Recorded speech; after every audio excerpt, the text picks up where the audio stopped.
السلام علیکم ورحمۃ اللہ وبرکاتہ۔ بسم اللہ الرحمن الرحیم۔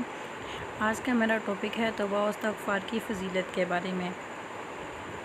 حضرت ابو موسیٰ رضی اللہ تعالیٰ عنہ فرماتے ہیں کہ ہم صحابہ بیٹھے ہوئے تھے کہ آپ صلی اللہ علیہ وسلم تشریف لائے۔ آپ صلی اللہ علیہ وسلم نے فرمایا کہ میں دن میں 70 مرتبہ یا 100 مرتبہ استغفار کرتا ہوں۔ حالانکہ آپ صلی اللہ علیہ وسلم تو گناہوں سے بالکل معصوم اور بالکل پاک تھے، لیکن پھر بھی آپ استغفار کرتے تھے۔ یہ صرف اپنی امت کو سبق دینے کے لیے آپ صلی اللہ علیہ وسلم ایسا فرماتے تھے کہ امت کو یہ سبق دیا ہے کہ تم بھی اللہ کے حضور اپنے گناہوں کی دن میں 100 مرتبہ یا اس سے بھی زیادہ مرتبہ معافی مانگا کرو۔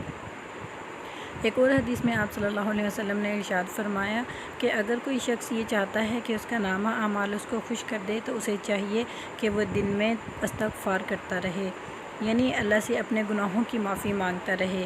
یہ کلمہ بہت چھوٹا ہے، کہنے میں کوئی ٹائم نہیں لگتا، لیکن اس کی فضیلت بہت زیادہ ہے۔ سب سے بڑی فضیلت اس کی یہ ہے کہ اللہ رب العزت راضی ہو جاتے ہیں بندے سے، اس کے گناہوں کو معاف کر دیتے ہیں، اس کو ایسا کر دیتے ہیں جیسے اس نے وہ گناہ کیا ہی نہیں۔